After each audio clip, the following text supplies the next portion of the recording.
नमस्कार दोस्तों, कैसे हैं आप लोग। हम लोग बात कर रहे थे मल्टीपल वीपीसी कनेक्टिविटी के बारे में। जब ये रिक्वायरमेंट AWS के पास आया तो जो सबसे पहला जो फीचर इंट्रोड्यूस हुआ वो था वीपीसी पियरिंग। इससे पहले वाले वीडियो में मैंने बात किया था वीपीसी पियरिंग के बारे में। धीरे धीरे काफ़ी सारे ऐसे कंस्ट्रेंट्स थे जिसके कारण AWS ने एक नया सर्विस इंट्रोड्यूस किया जिसका नाम था AWS ट्रांजिट गेटवे। आज के इस सेशन में हम लोग ये समझेंगे कि AWS ट्रांजिट गेटवे क्या होता है, ऐसे क्या कंस्ट्रेंट्स थे वीपीसी पियरिंग के साथ जिसके लिए जो है ट्रांजिट गेटवे को इंट्रोड्यूस किया गया, और इसके साथ साथ काफ़ी सारे एडिशनल फीचर्स भी थे जिसको कि इस सर्विस के साथ इंट्रोड्यूस किया गया। इन सारी चीज़ों को हम लोग समझेंगे और साथ में लैब जो है वो भी करके देखेंगे। सो दोस्तों, ये जो आप देख रहे हो अभी, ये ट्रांजिट गेटवे है। ट्रांजिट गेटवे वहाँ पर यूज़ करते हैं जहाँ बहुत सारे VPCs हैं और आपको इन्फॉर्मेशन शेयर करना है इन VPCs के बीच में। तो ऑब्वियस है कि ये जो अलग अलग VPCs हैं, जो अलग अलग नेटवर्क है, उसको आपको किसी भी तरह उनके बीच में ट्रस्ट बिल्ड करना है, राउट कॉन्फ़िगर करना है सो दैट कि वो एक दूसरे के साथ कम्युनिकेट कर सकें और एक हम बड़ा नेटवर्क बनाएं सो दैट कि कोई भी एप्लीकेशन किसी भी एक VPC में अगर स्टोर्ड है या डिप्लॉयड है तो वहाँ से वो दूसरे एप्लीकेशन जो कि दूसरे VPC में डिप्लॉयड है उसके साथ कम्युनिकेट कर सके। VPC पेयरिंग में क्या होता है कि जब कम VPCs हैं, आपके 2 या 5 VPCs हैं, फिर तो कोई प्रॉब्लम नहीं है। बट जहाँ पर बहुत सारे VPCs आ जाते हैं तो वहाँ पर हम लोग हब एंड स्पोक मॉडल पे चले जाते हैं। तो लेफ्ट साइड में देखें तो आपकी VPCs हैं और ये ट्रांजिट गेटवे के साथ अटैच्ड है। तो ट्रांजिट गेटवे जो है वो आपका यहाँ पर जो है वो हब हो गया और ये आपके स्पोक हो गए। तो इसी के लिए हम लोग इसको जो है हब एंड स्पोक मॉडल बोलते हैं। इसका जो बेनिफिट है वो ये है कि आपको पॉइंट टू पॉइंट कनेक्टिविटी नहीं करना होता है। अगर आप याद करें VPC पियरिंग में तो वहां पे क्या होता है कि हर VPC के साथ हर दूसरे VPC का जो है पॉइंट टू पॉइंट कनेक्टिविटी करना पड़ता है, जिसको हम लोग मेश कनेक्टिविटी भी बोलते हैं, और वो बहुत ही कॉम्प्लिकेटेड हो जाता है। तो ये आपका पहला चीज है। हमारा जो सेकंड चीज है वो ये है कि आपका जो एज सर्विसेज था, अगर आप याद करो तो मैंने बताया था VPC पियरिंग में कि जो एज सर्विसेज है वो आप किसी एक VPC का दूसरा VPC जो है वो यूज नहीं कर सकता है। Net gateway, internet gateway, direct connect gateway, ये जितने भी आपके एज सर्विसेज है या VPN, अगर ये किसी एक VPC के साथ अटैच्ड है तो दूसरा VPC अगर उस VPC के साथ पेयर्ड कर रहा है तब भी वो उसको यूज नहीं कर सकता है। ट्रांजिट गेटवे में क्या होता है, यहाँ पे चूंकि ये हब एंड स्पोक का मॉडल है तो ये आपका कॉर्पोरेट डेटा सेंटर है। यहाँ से आप डायरेक्टली जाते हैं अपने डायरेक्ट कनेक्ट गेटवे पे और डायरेक्ट कनेक्ट गेटवे जो है वो इस हब के साथ अटैच हो जाता है।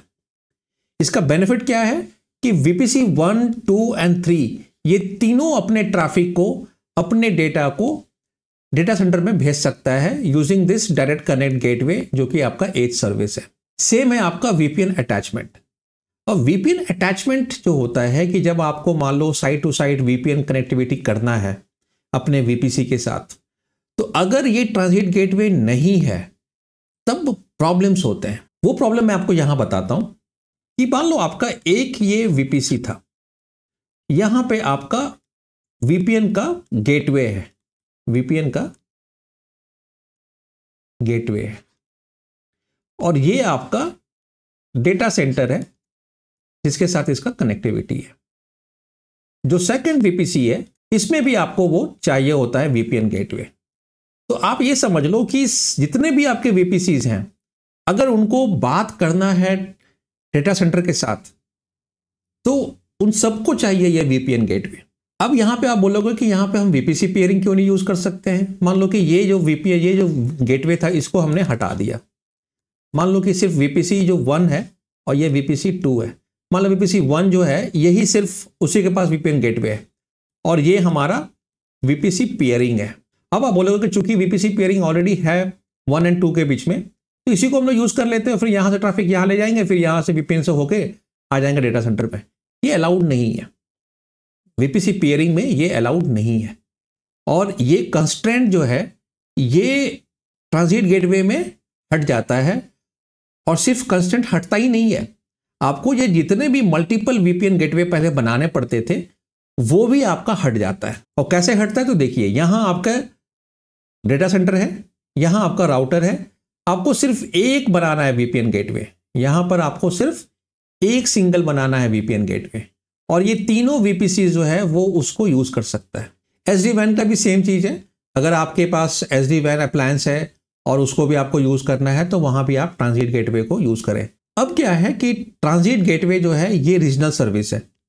अगर ये AWS मुंबई रीजन है तो सिर्फ ये वहां पे अवेलेबल होगा।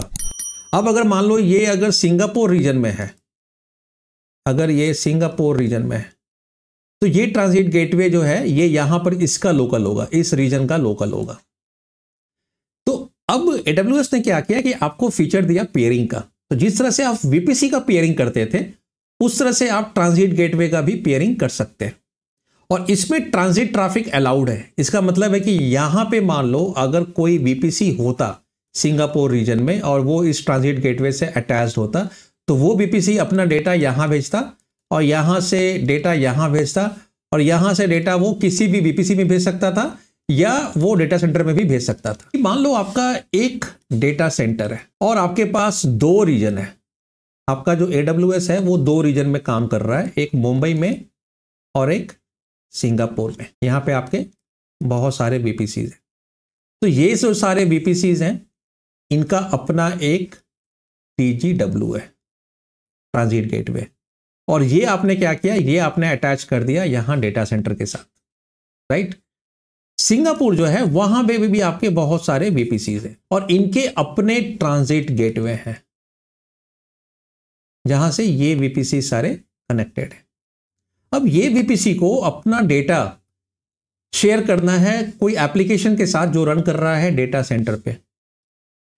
तो या तो आप ये जो ट्रांजिट गेटवे है यहां से डायरेक्टली आप वीपीएन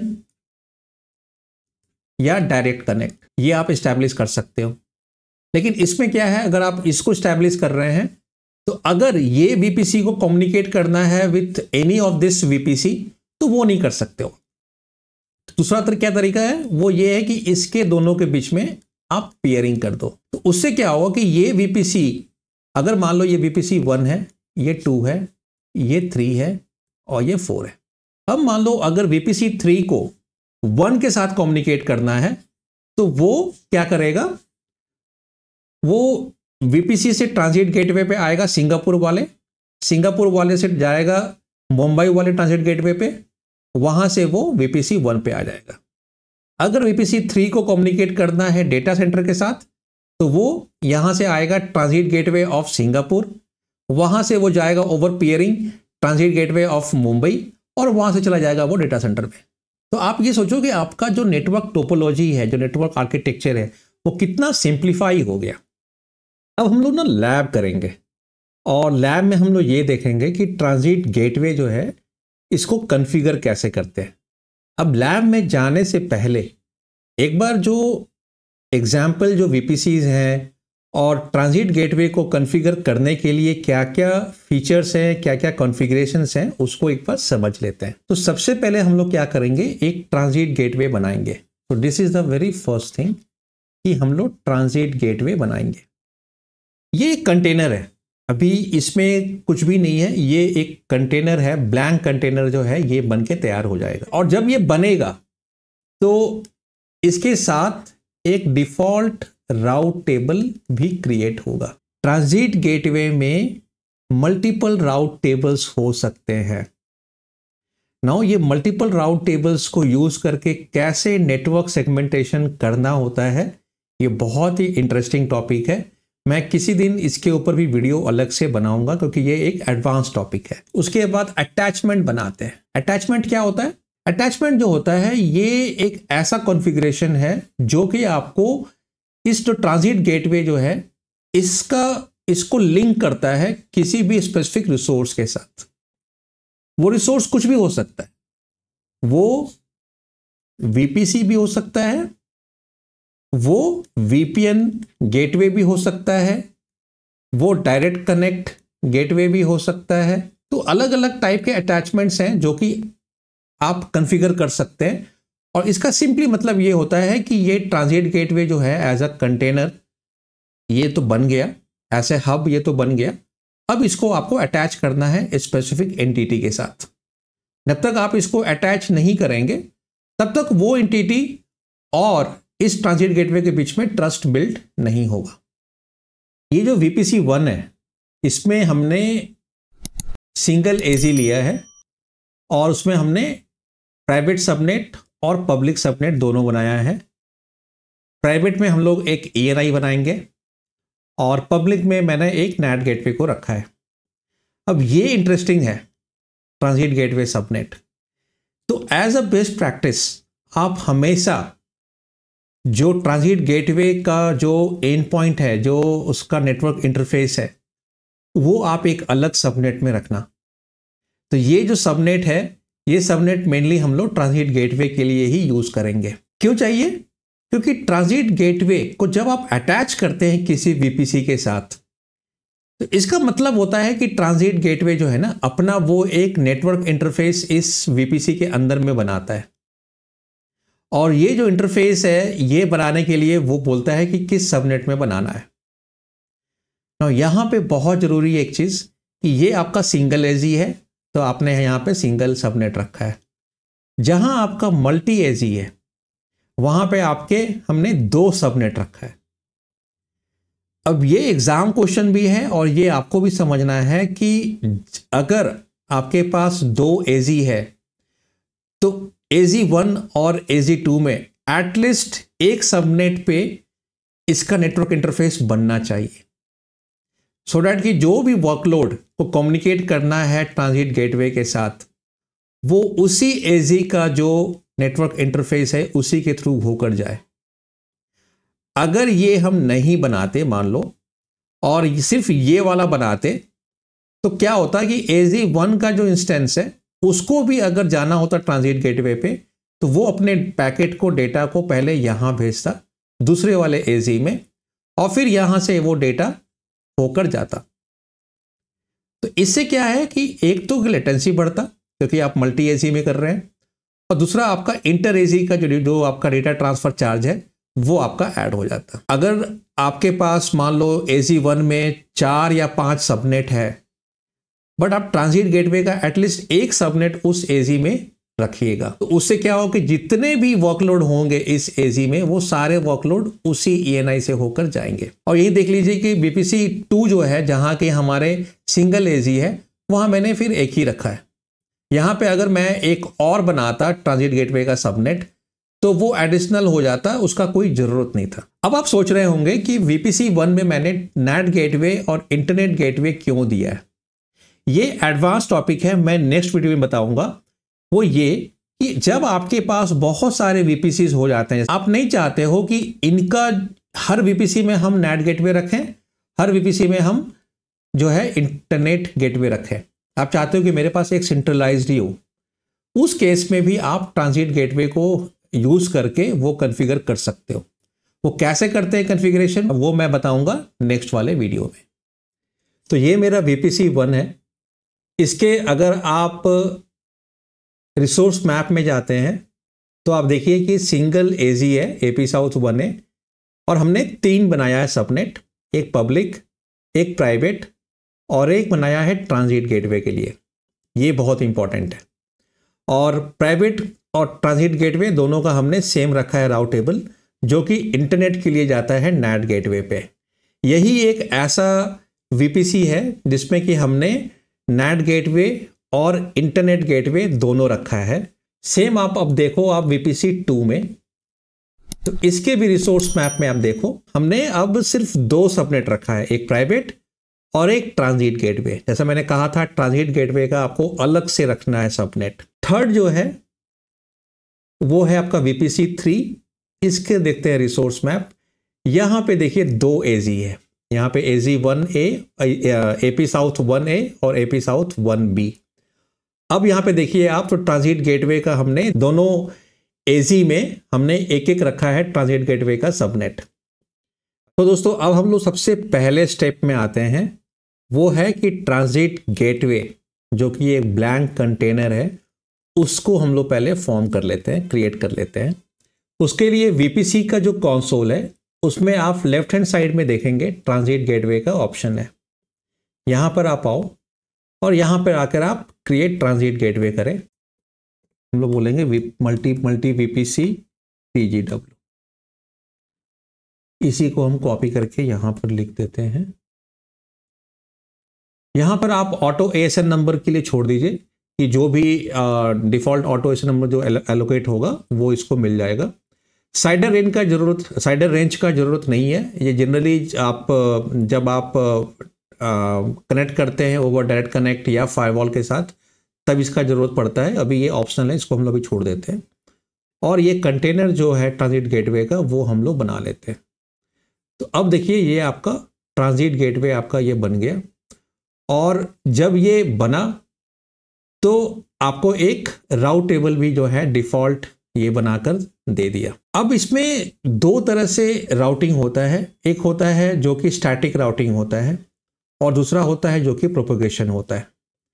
अगर आप प्रोपेगेट करते हैं तो उससे क्या होता है कि जब आप इस ट्रांजिट गेटवे को अटैच करेंगे वीपीसी के साथ, तो जो भी वीपीसी का साइडर होगा वो अपने आप उसको वो प्रोपेगेट कर देगा। तो इसका फायदा ये होता है कि फ्यूचर में जब भी आप कोई वीपीसी को ऐड कर रहे हैं या एग्जिस्टिंग वीपीसी के साइडर को अगर आप एक्सटेंड कर रहे हैं तो वो अपने आप को प्रोपेगेट कर लेता है और आपको राउट टेबल में जाके हर बार जाके वो एंट्री को ऐड नहीं करना होता है।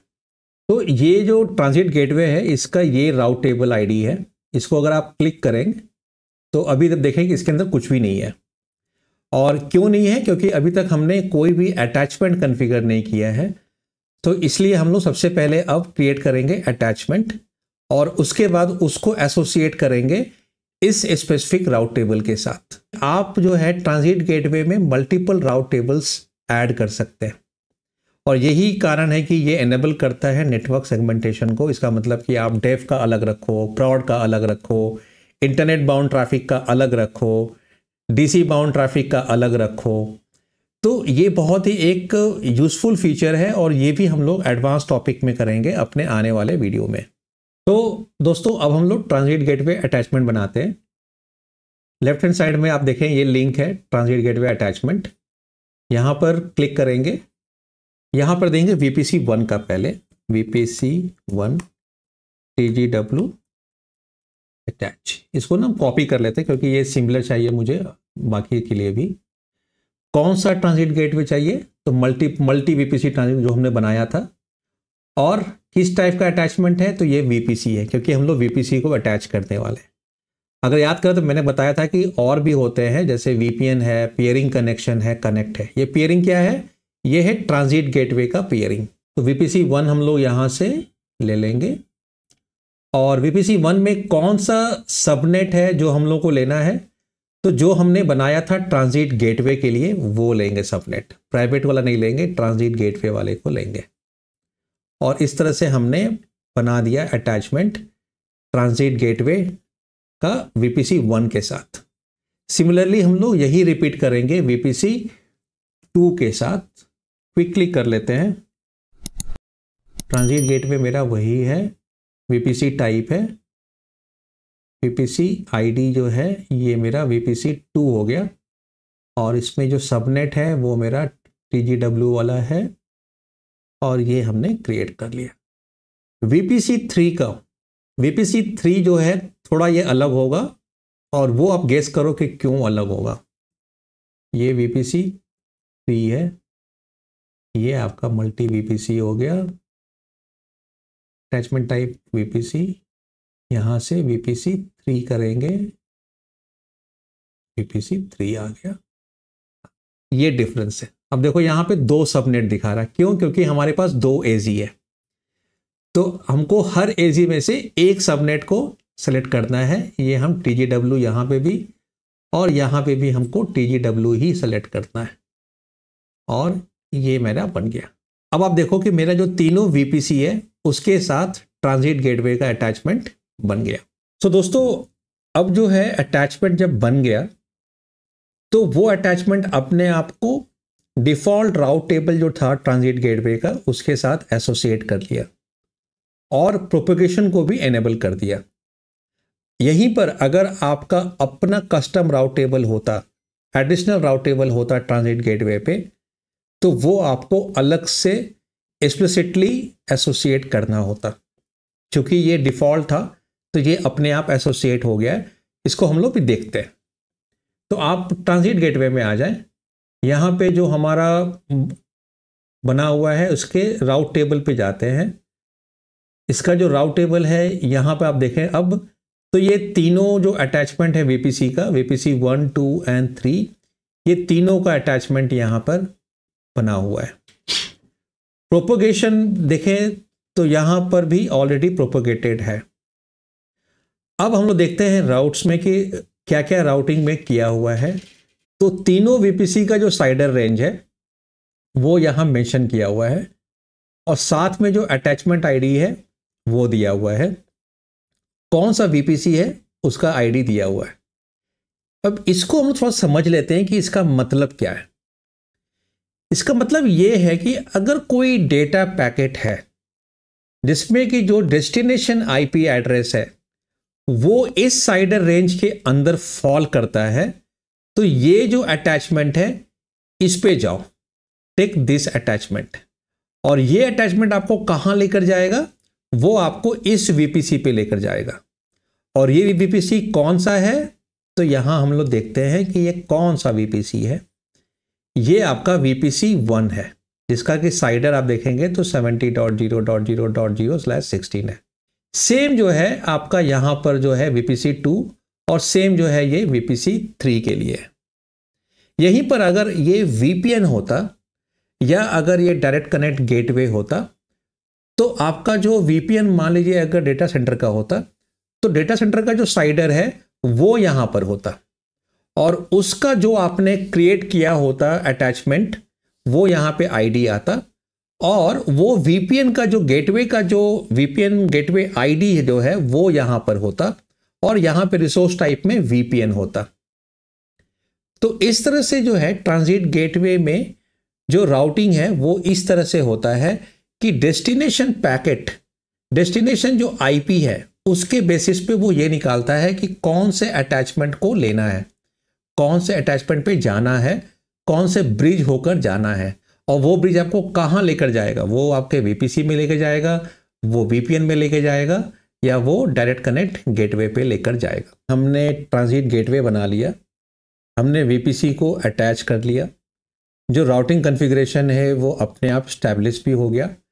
अब हम लोग इसको टेस्ट करेंगे कि जो डेटा पैकेट है वो वीपीसी 1, 2 एंड 3 के बीच में कम्युनिकेट हो रहा है कि नहीं। अब जैसा हम हमेशा करते हैं कि हम वीपीसी का जो रीचेबिलिटी एनालाइजर है उसको यूज़ करेंगे, EC2 क्रिएट नहीं करेंगे, सिंपल ENI जो नेटवर्क इंटरफेस है उसको क्रिएट करेंगे और उससे फिर टेस्ट करेंगे कि ट्रैफिक मेरा एंड टू एंड जा रहा है कि नहीं जा रहा है। सो ये हमारा EC2 का स्क्रीन है। आप देखेंगे तो लेफ्ट हैंड साइड में यहाँ पर नेटवर्क इंटरफेसेस है। यहाँ हम पहले ही से ना बना कर रखे हैं नेटवर्क इंटरफेस, वो आपको दिखा देते हैं। तो वीपीसी 1 में एक है, वीपीसी 2 में एक है और 3 में हम 2 बनाए हैं in each of the private subnet. अब let's quickly go to the VPC, वहाँ पर चलते हैं और रीचेबिलिटी एनालाइजर जो है उसके हेल्प से टेस्ट करते हैं। लेफ्ट हैंड साइड में आपको जो है वो मिलेगा रीचेबिलिटी एनालाइजर। तो यहाँ पर नेटवर्क मैनेजर है, इस पर क्लिक करेंगे और यहाँ आ गए हम लोग रीचेबिलिटी एनालाइजर पे। यहाँ पर हम लोग एक नया बनाएंगे वीपीसी 1 एंड वीपीसी 2 के बीच में। नेटवर्क इंटरफेस के टाइप होगा सोर्स हम लोग वीपीसी 1 से वीपीसी 2 में लेकर जाएंगे। वीपीसी 1 प्राइवेट सबनेट 1 ENI ये लेंगे और डेस्टिनेशन जो है वो भी मेरा नेटवर्क इंटरफेस ही होगा। ये हमारा VPC2 होगा, VPC2। ये हमारा आ गया पोर्ट। TCP मेरा ओपन है। इसमें ये कर लेते हैं कि एडिशनल जो है पोर्ट 80 को कर लेते हैं और इसको क्रिएट करके एनालाइज करते हैं। तो ये जो हमने अभी एनालाइज किया VPC1 एंड 2 के बीच का ट्रैफिक, ये अभी रीचेबल नहीं है। अब क्यों नहीं है उसको देखते हैं। तो ANI से पैकेट स्टार्ट होता है, सिक्योरिटी ग्रुप पे आता है, वहाँ से कोई प्रॉब्लम नहीं है। फिर उस जो सबनेट था प्राइवेट सबनेट VPC1 का, उससे भी निकलता है, कोई प्रॉब्लम नहीं है। लेकिन VPC1 का जो राउट टेबल है, प्रॉब्लम वहाँ पर है।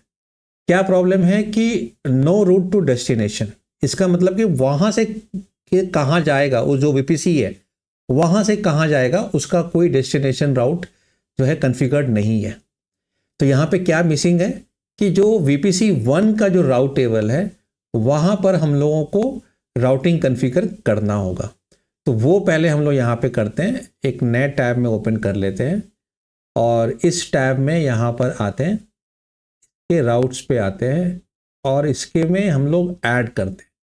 अब हम लोग को जाना कहाँ है, हम लोग को जाना है VPC2 पे। VPC2 जो है इसका हम लोग क्विकली वो देख लेते हैं कि साइडर रेंज क्या है।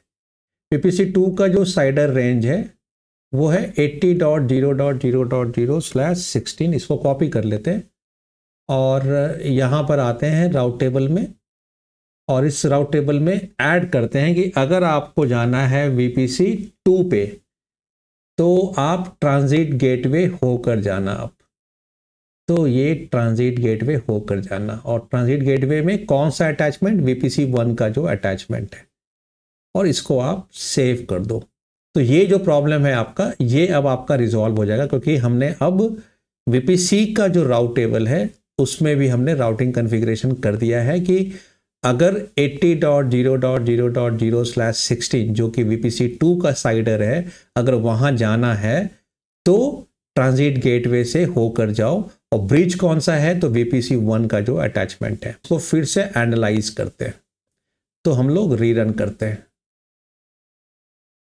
सो अब ये रन हमने कर दिया है दोबारा, जो है राउट टेबल को चेंज करने के बाद, बट स्टिल अभी ये रीचेबल नहीं है। इसका मतलब कहीं ना कहीं प्रॉब्लम अभी भी है। वो समझते हैं। ENI जो हमारा सोर्स ENI था वहाँ से स्टार्ट हुआ। ENI के अराउंड सिक्योरिटी ग्रुप होता है, तो उसको वो पास कर गया, कोई प्रॉब्लम नहीं है। उसके बाद वो जो सबनेट का ACL है, जिस सबनेट में ये बना हुआ है ENI, वो क्रॉस कर गया, कोई इशू नहीं है। उसके बाद ये जो VPC का जो राउट टेबल है यहाँ से भी क्रॉस कर गया, कोई इशू नहीं है।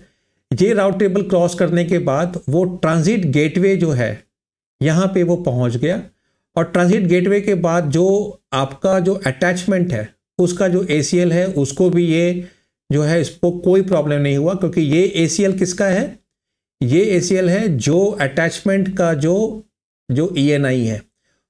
तो अटैचमेंट का अगर आप याद करो तो हमने एक अलग बनाया सबनेट, राइट, और हर सबनेट का एक डिफ़ॉल्ट ACL होता है, ये वो वाला ACL है।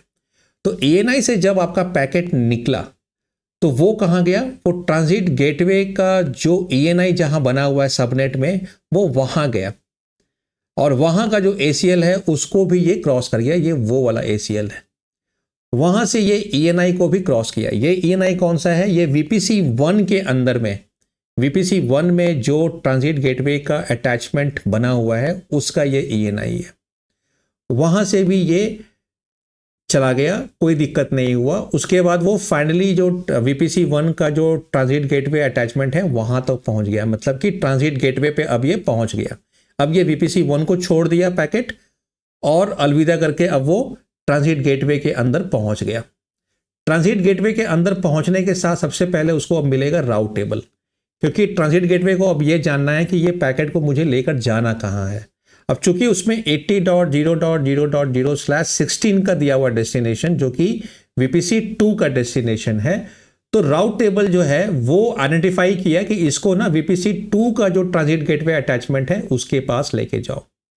तो वो अटैचमेंट के पास गया, वो अटैचमेंट बोला कि मेरा जो ENI है ना VPC 2 के अंदर में, अब इसको वहां पर लेके जाओ।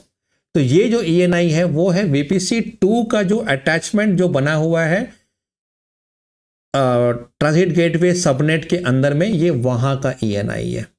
उस सबनेट में एंटर करने के लिए उसको ACL मिलता है। ACL में उसको कोई प्रॉब्लम नहीं है, ACL उसको बोलता है कि आउटबाउंड सारा क्लियर है, तुम चले जाओ। और वहां से फिर वो VPC का जो राउट टेबल है उसके पास पहुंचता है। VPC का राउट टेबल बोलता है कि अच्छा ये तो मेरा इंटरनल एड्रेस डेस्टिनेशन है, तो ये तो मेरा अंदर के लिए ही राउटिंग है। वो उसको अंदर में लोकल उसको डेस्टिनेशन देता है। VPC का जो जिस सबनेट में ये डेस्टिनेशन ENI है, नॉट द ट्रांजिट गेटवे का अटैचमेंट ENI, तो डेस्टिनेशन ENI है वो जिस सबनेट में है वो है प्राइवेट सबनेट। उस सबनेट का जो ACL है वो भी उसको अलाउ कर देता है, कोई प्रॉब्लम नहीं है। मतलब मेरा पैकेट जो है अब जो प्राइवेट सबनेट है जहां की डेस्टिनेशन ENI है वहां तक पहुंच गया, ठीक है। वहां पर पहुंचने के बाद इसको प्रॉब्लम हो गया। प्रॉब्लम क्यों हुआ कि जो डेस्टिनेशन ENI का जो सिक्योरिटी ग्रुप है उसमें पोर्ट 80 अलाउड नहीं है। तो अब आप यहां पर इस पोर्ट 80 के लिए इसको अलाउ करना पड़ेगा। वो हम लोग यहां पर इस सिक्योरिटी ग्रुप में आते हैं, एडिट करते हैं, ऐड करते हैं, पोर्ट 80 करते हैं और एनीवेयर करके सेव रूल कर देते हैं। 80 जनरली सेफ होता है, इसलिए कोई प्रॉब्लम नहीं है। पोर्ट 22 को आपको टेस्ट करना है ऐसे। तो ये जो प्रॉब्लम था ये था एक्चुअली में फाइनली सिक्योरिटी ग्रुप के अंदर में। तो इसको अब हम लोग फिर से रीरन कर देंगे। अब ये जो हमने थर्ड रन किया है इसका देखते हैं रिजल्ट। अब आप देखो ये रीचेबल है। इसका मतलब कि आप दो हम लोग मिस किए थे कॉन्फ़िगरेशन।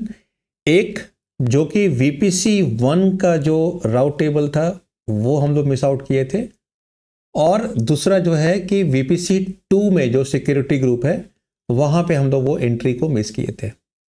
अब ये मैंने मिस जानबूझ के किया था आपको दिखाने के लिए कि रियल लाइफ में जब आप ऐसा कॉन्फ़िगरेशन करोगे और जिसको जब आप टेस्ट करोगे तो इसको आप कैसे डिबग कर सकते हो और कैसे उस इशू को फिक्स कर सकते हो।